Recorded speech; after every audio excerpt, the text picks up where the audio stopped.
What's up, guys? Welcome back to MopedJet. Why is it called MopedJet? I want a moped and I want a jet, and that's it. And I'm getting close, man. You see this bling? I'm getting close, man. Yo, where you want to go? You want to go about that way? Yo, you gotta turn this way, and then you gotta come around. And do you see my ring? And do you see my watch? Like, do you see the suit, man? I'm winning, dude. Episode 4, man. Already winning and blinging, bro. I just got back from an interview. That's why I'm looking so sick with it. And also shout out to the people on YouTube who's unsubscribed. Fuck you. Okay, forget you. I forgot my little YouTube rule. Forget you. I'm trying to live life. I'm trying to live I'm trying to live out life, man. And y'all just want me to make YouTube videos all day. Y'all want me to react to people. Y'all want me to talk trash about people all day. That's not me, man. I'm trying to live and I'm trying to win, bro. You can't do those two things and also be like a D'Angelo Wallace. Oh, I'm calling him out. You can't do that and also be like a Destiny. Oh, he's calling him out. You can't do that and also be like, I can't think of a third one, but I can't be like these YouTubers that sit around and just talk about YouTube and Twitch shit, because I'm trying to be out in the real world. You understand? A lot of people that do that stuff, they live on this internet shit, okay? I'm going to make money off this internet shit. There's a big difference. And it might sound like a little like, oh, sellout-y. That's not true. I'm an artist. I'm an artist first and foremost. I think it's the exact opposite. If you're going hard as hell on this internet shit, you're a sellout. You're selling yourself out of real life. So those 5 people that left, go ahead and go follow other sellouts. They sold their real life out for your little view. I won't do that.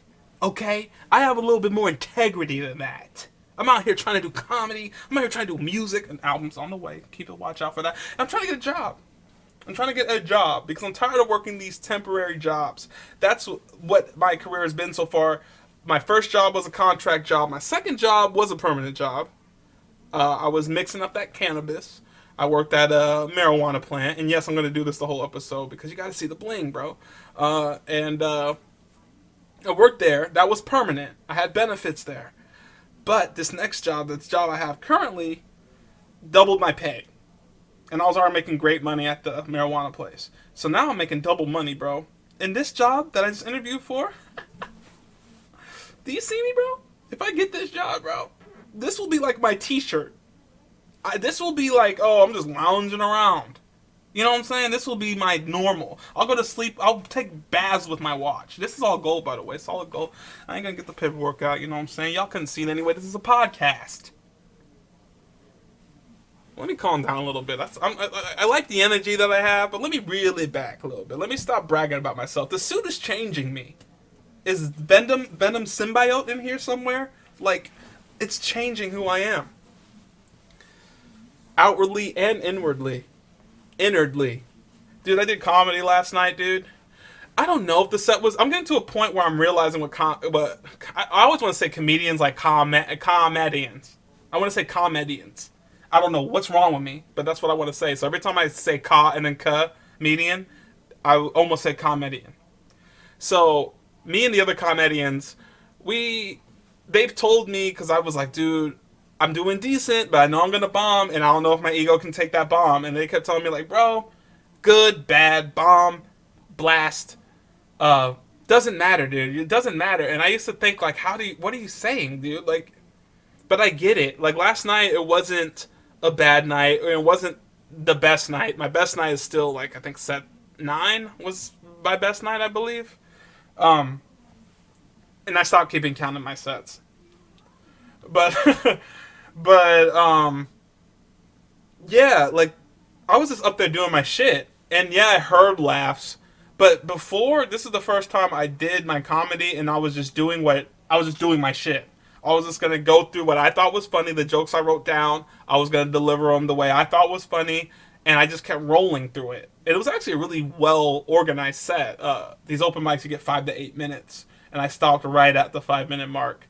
So if that was my special, I got it timed down.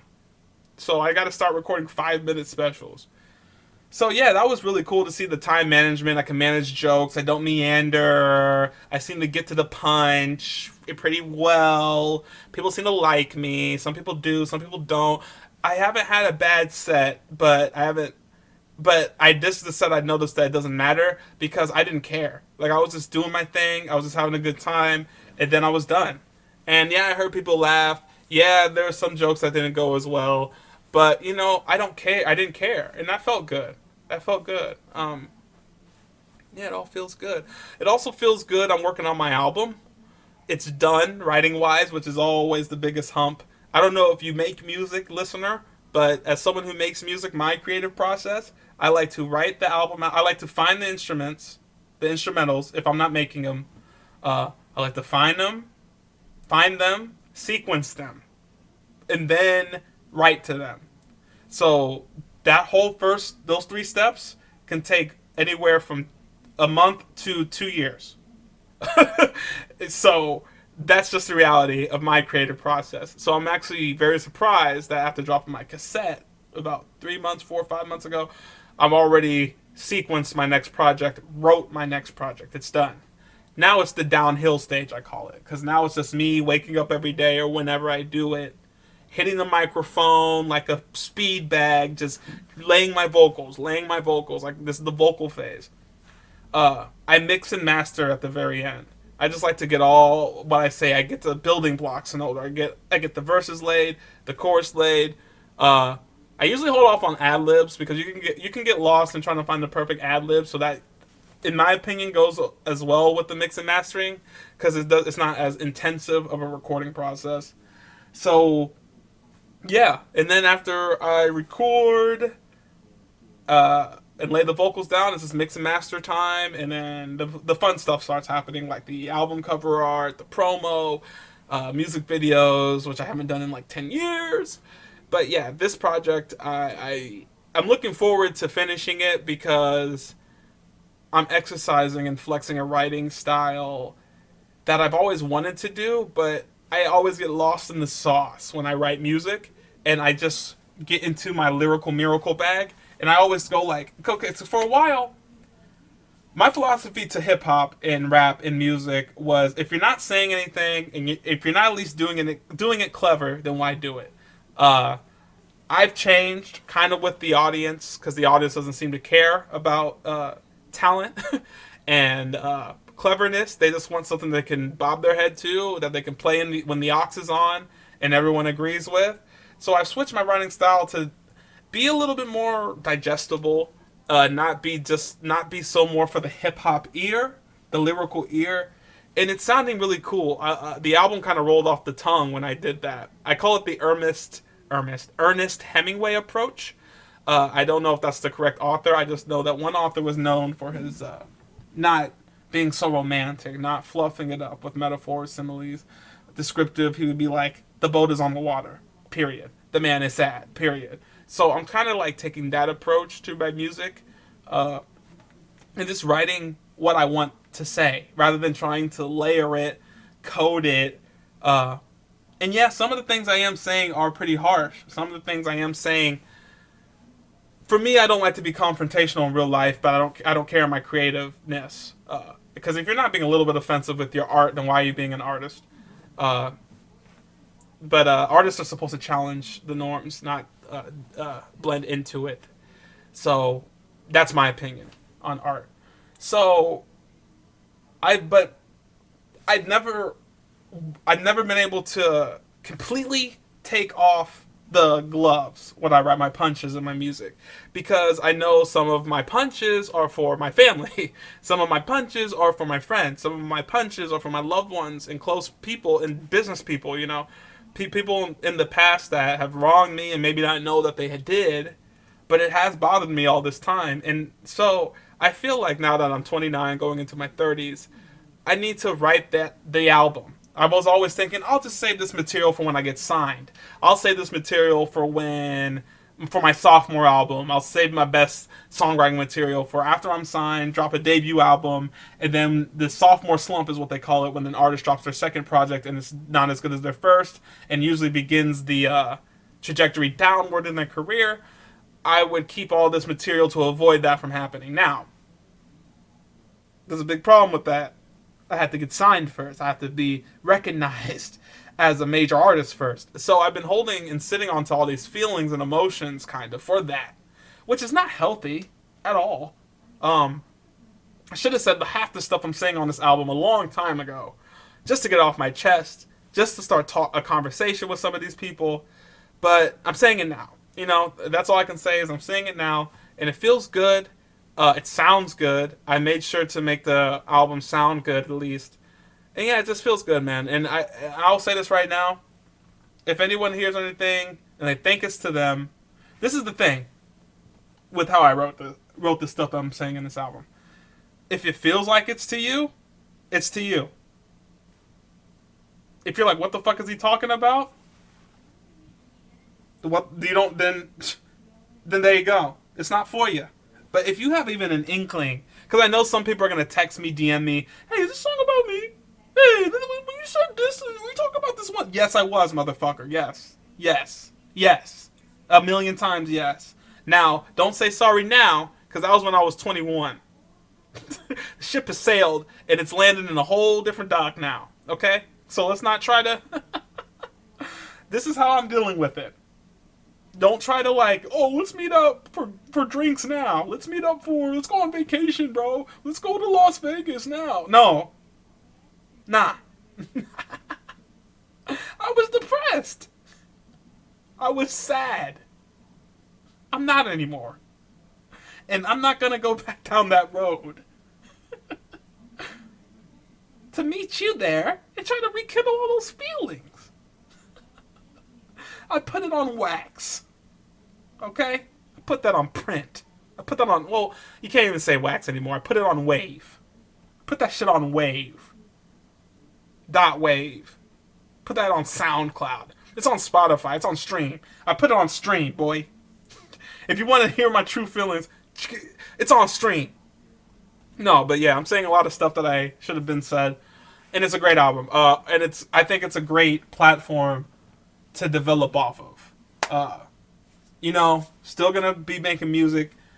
Did I expect my music career to take off before I was 29? Yes. Did I expect to be rich as fuck at 30? Yes, I did. But you gotta make the correct steps to get there. And that's also what this album is about. A lot of people, artists especially, they do a lot of kicking and screaming. Whining and hoping. You know, the world sucks, but let me just roll this blunt up and not do anything about it. Like, you gotta pick up your trousers and entrenched in the mud, you know? Especially nowadays with the artist, there's not even an A&R anymore. And I mean, to be honest, shout out to my illustrator friends, especially Dom Cell, co-podcast host of Koala Bear Gang. Because when I was first on the internet, of course I'm looking for other musicians and other music-based artists, sound-based artists. But as Twitter, and me being on Twitter more, has shown me that there's all types of artists doing all types of stuff on the internet. Duh. I know I'm stupid for just realizing that, but duh. But it did take me something to realize, and I was really motivated, actually, by the illustrators. The illustrator grind online is no joke. Everybody that's out here doing a webcomic, writing, doing character designs, doing commissions, you guys are grinding like no other. Musicians, you guys think you're grinding because you drop a song a week. These motherfuckers drop a picture damn near a day. And it's not a bullshit picture. It's detailed. You can see that there's time in it. That it took them probably 4 hours before they posted this for 1 second. They've been working. And they work every day. So I kind of took that. I'm like, wow. Most of the illustrators that I'm friends with, shout out to Steph, shout out to Dom, they have a decent following. They have a decent fan base. It's because they're working. I think a lot of musicians, me included, we're spoiled and we have this idea that, when we see musicians blow up, right? You usually see the one song and hear the one song. You think, I need this one song. And then so you think you can take all this time off between songs to be like, okay, that song didn't work. Let me go back to the drawing board. Let me live life, as a lot of artists like to say. Let me go live. When literally they're going to come back and probably write about the same shit they wrote last time, just in a different hook and a different beat. But you go live life for way too long, and then illustrators don't go live life. My boy Dom, he drops a webcomic chapter, and he's working on the next one. He's not living life. I mean, of course he's living life, but you know what I mean? He's not like putting his toes up for a month and be like, okay, I guess I'll do another chapter of Emmy. Nah, he is grinding. So, yeah, shout out. Like, I give my flowers to the illustrators, and I'm trying to get more like y'all with this music shit and with this comedy shit, with all my shits, to be honest. I'm trying to get more business focused. I'm trying to, because I was talking about this the other day with one of my work buds, and he's way into this more than I am. But he was talking about, I mean, obviously AI is around the corner and everybody has a feeling about it. But he was saying things like, he's a little bit more doomsday than I am. He thinks that AI will replace most jobs, most professional jobs. He's one of those people that think AI is like going to scale absolutely perfect, going to not find any hiccups, not going to find any slowdown. Like, he said something like, he imagines that eventually there will be no, like, Samsung, there will be no iPhone, there will be no, there won't be separate phones. We'll all get one phone that's a blank phone. And its AI is just so strong that you could just communicate to it and be like, call this person at 5, and until then, I want to play a game that's kind of like Red Dead Redemption. And then all that will just pop up on the screen. I don't know if we'll ever get there, but I will say what I got from that conversation is that we are in a crucial time. And now the podcast is no longer funny. We're in a crucial time where AI is a baby. It's still a baby, and it's a strong baby. It's a very strong baby, that AI. But it's still a baby, and so there's still opportunity. There's still jobs that have not been just given to AI. So right now, we're in a crucial time to, I believe, stack as much money as possible, get as much money as possible, certification as possible, to make you, as a human being, worthful.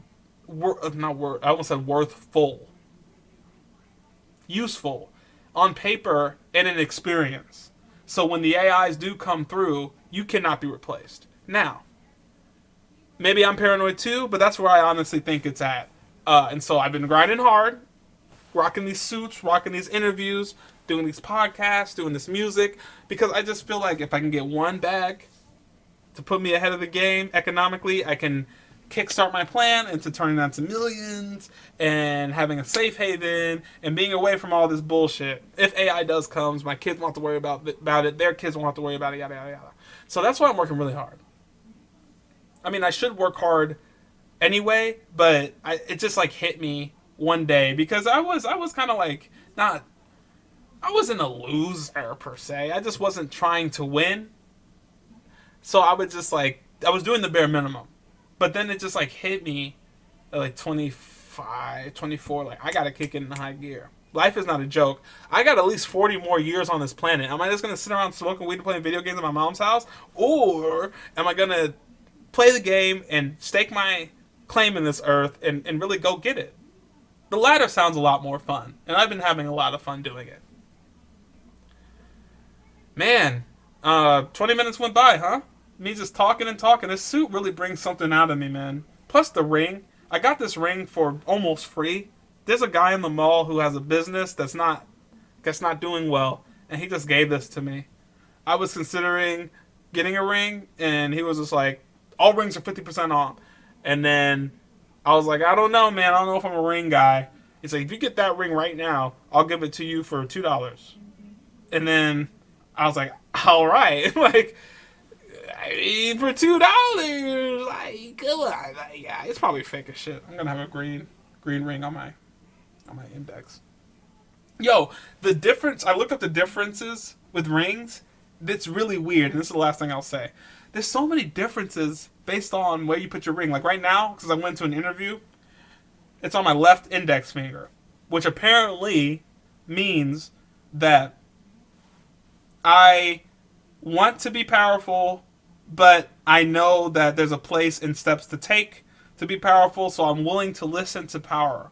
And I'm willing to acquiesce to power, but know that I have the potential to lead. Like, goddamn, I didn't know how that much. And if you put it on the right finger, like so, it now says I am in power, I am the boss, and if you're coming into a new environment, it says I may not be leading now, but I want to lead, and I'm capable of leading. I think that's interesting. I don't know who thought of that shit. They were bored as fuck. But it's just interesting. There's so many different meanings just based on where the ring is at. Like your pinky finger, I think it's... the right one says that you're single and not looking for love. And if you have it on your left, it's like you're single and looking for love, or you really have a favorite organization that you belong to. Like, it's really weird. Look up ring meanings. I'm not gonna, I'm not gonna get it down packed off memory and off just looking at my finger and moving my ring around. But you know what I'm saying. There's different. It's just crazy how there's different things like that humans came up with, and it shouldn't mean anything. It's just a metal ring on a finger. Why does it have all these little subtexts, all these little subliminal messagings? I don't know. Cavemen were bored, I guess. Cavemen were bored. But anyway, I want to wrap it up. I'm in a talkative mood today, but I got to keep these at 20 minutes, and it's going a little longer. So thank you guys for listening. This was MopedJet. Why is it called MopedJet? I want a moped, I want a jet. That's it, man. I'm not going to stop this until I get that.